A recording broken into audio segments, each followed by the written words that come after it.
गांव में गरीब लोग होते हैं, मजदूर लोग होते हैं, उनको देखा जाता है कि एक दिन अपनी पत्नी के साथ जो रात बिताती है उनका याद ज़िंदगी भर नहीं भुला पाते हैं। लेकिन इतने बड़े सेलिब्रेट हैं और कहने का मतलब है, ज्योति सिंह का कहना है कि मेरा इज्जत नहीं जा रहा है पवन जी, आपका भी इज्जत जा रहा है इसमें। मैं दर दर भटक रही हूँ, गाँव गाँव में भटक रही हूँ, लेकिन आप इस चीज़ को क्यों नहीं समझ रहे हैं कि जब वो ये बात बोलती है तो हम लोगों को जब इतना दर्द होता है तो पवन जी को घन घोर गगन में अंधियारा चहुओ,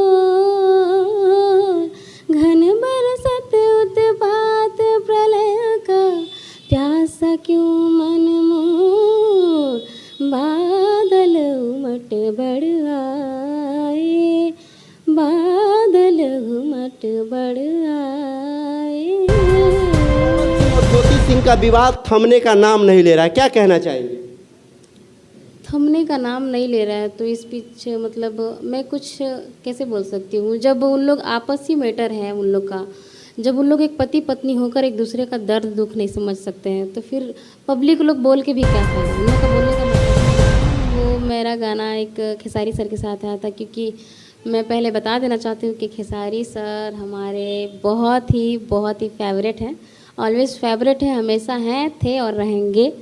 बहुत लोग बोलता है कि ऐसे है वैसे है, लेकिन कुछ भी है वो हमारे लिए फेवरेट रहेंगे। उनके लिए मतलब किसी को हमारी मेरी ज़िंदगी तेरा प्यार, मेरी ज़िंदगी तेरा प्यार, क्या नसीब मैंने पाया, सब पा के सब गवाया, क्या नसीब मैंने पाया, सब पहा के सब गवाया, कुछ नहीं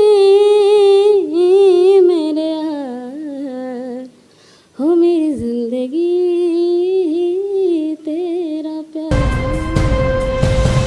बहुत दर्द होता होगा और दर्द होगा ही, क्योंकि वो भी एक पति है, पत्नी का दर्द तो होता होगा। पता नहीं उनके दिल दिमाग में क्या चल रहा है, ऐसा क्या है जो कि वो लोगों से बयान नहीं कर पाते हैं। लोग तो बहुत उल्टा पल्टा बहुत कुछ लिख कर कमेंट कर बहुत चीज़ लिख कर पोस्ट कर देते हैं कि पवन सर ऐसे हैं वैसे हैं, लेकिन ऐसा कुछ नहीं है। अगर ऐसा कुछ होगा भी तो वो ज़रूर खोलिए बाबा, केवड़िया खोलिए बाबा, मुर पगल हिल बनाएगी, केवड़िया खोलिए बाबा, मुर पगल हिल बनाएगी। फिर उसमें मेरा लाइन था, जब वो इतना गा दिए तो फिर मैं भी तो कुछ मतलब बोलना चाहूँगी उनके लिए।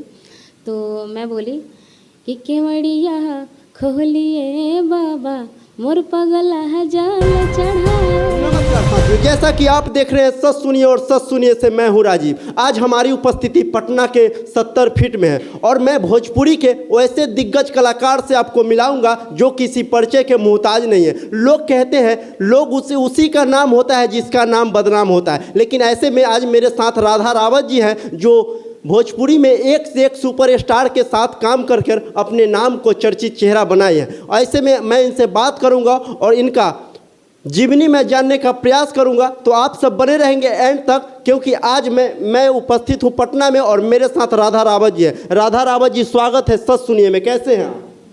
मैं बहुत अच्छी हूँ, आप कैसे हैं? मैं ठीक हूँ। मेरा कहने का मतलब कि इन दिनों भोजपुरी इंडस्ट्री में एक चीज़ सबसे ज़्यादा विवाद बना हुआ है, आप देख रहे होंगे सोशल मीडिया पर। सबसे पहला सवाल मेरा ये होगा कि पवन सिंह और ज्योति सिंह का विवाद थमने का नाम नहीं ले रहा है, क्या कहना चाहेंगे?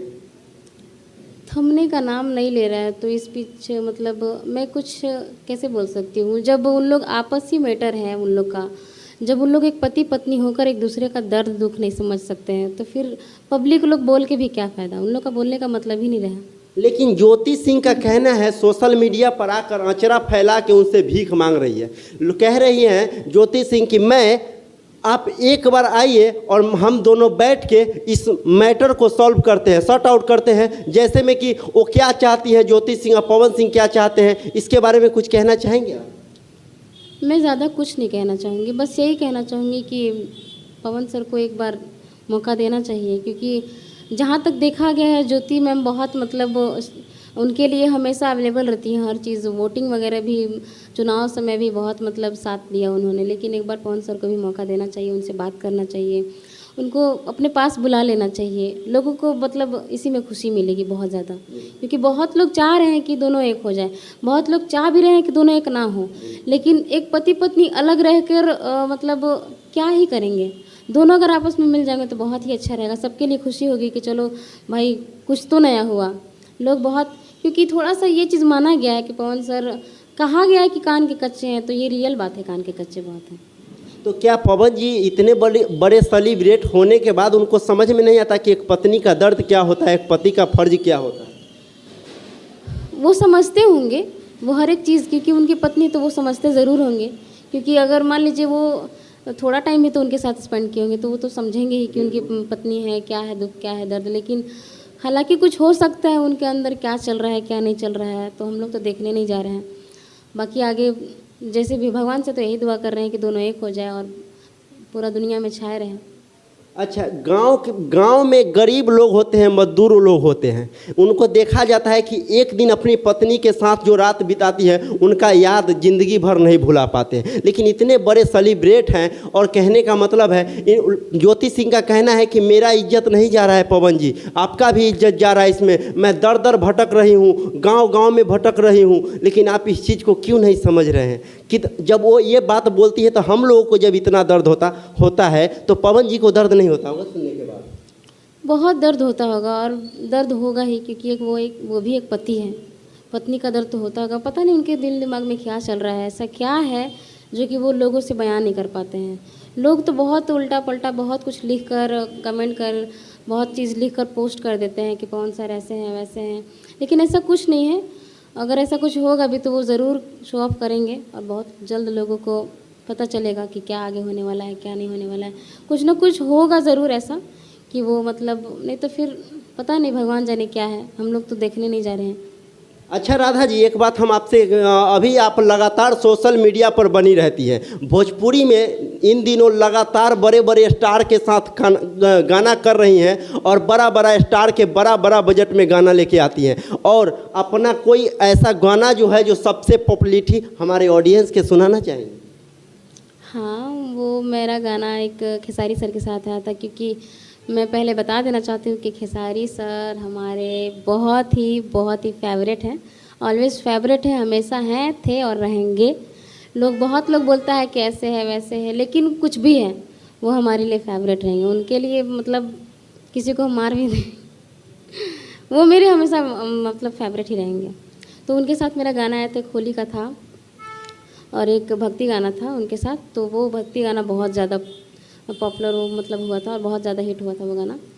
उस गाने से मेरा मतलब थोड़ा बहुत मैं मार्केट में आ पाई थी। उस गाने का था नाम केवड़िया खोलिए बाबा। तो यही था, मैं थोड़ा सा बस, ज़्यादा नहीं, एक ही लाइन गाऊंगी। केवड़िया खोलिए बाबा, केवड़िया खोलिए बाबा, मोर पगल हिल बनाएगी, केवड़िया खोलिए बाबा, मोर पगल हिल बनाएगी। फिर उसमें मेरा लाइन था, जब वो इतना गा दिए तो फिर मैं भी तो कुछ मतलब बोलना चाहूँगी उनके लिए। तो मैं बोली कि केवड़िया खोलिए बाबा, मोर पगला जाल चढ़ाएगा। अच्छा, ये मुर्की कहाँ से सीखा आपने?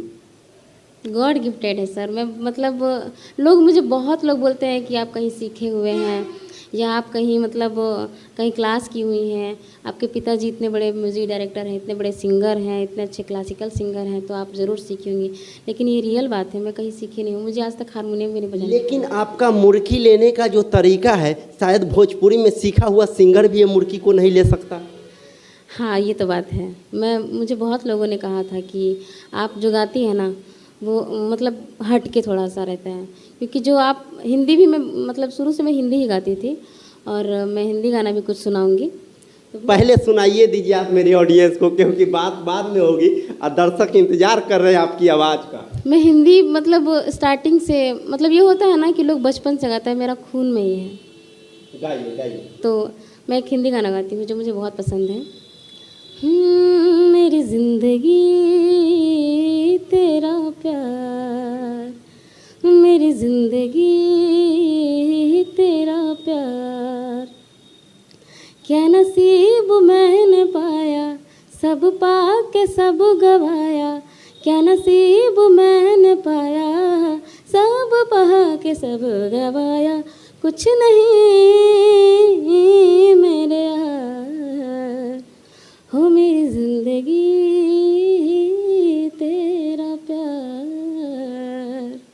अच्छा, हिंदी में आप किस गायक को फॉलो करते हैं?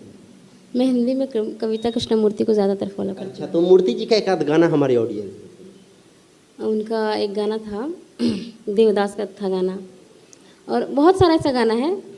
और मैं उनका एक गाना था, तो मतलब वो शायद कौन सा गाना था, बादल। वो ज़्यादातर क्लासिकल सॉन्ग था, उसमें ज़्यादा मुड़की और हरकत वाला था। तो वो मैं बहुत कोशिश की थी गाने के लिए, लेकिन ना असफल में रही थी। लेकिन एक होता है कि नहीं कि स्ट्रगल करने के बाद लोगों को आ ही जाता है। तो वो था, थोड़ा सा मैं गाऊंगी, क्योंकि ये सब सॉन्ग मुझे ना बहुत मेरे दिल से अटैचमेंट होता है ये सब सॉन्ग से। लोग कहते हैं कि मेहनत करने वालों को कभी हार नहीं। ज़रूर नहीं होती यार, अगर ऐसा रहता तो लोग क्यों मेहनत करता। और मैं बहुत मेहनत कर रही हूँ, आगे भी मेहनत करूँगी और करती आ रही हूँ। तो वो था, काली घटा घन घोर गगन में अंधियारा चहुओर, घन बरसत उत्पात प्रलय का, प्यासा क्यों मन मोर, बादल उमट बढ़ आए, बादल उमट बढ़ आए। क्या बात है, आपने तो ये ऐसा सुर लगाती है कि मेरा दिल धड़कने लगता है। जो ऑडियंस सुन रहे हैं उनका कितना दिल धड़कता होगा, आप लोग कमेंट करके बताएंगे।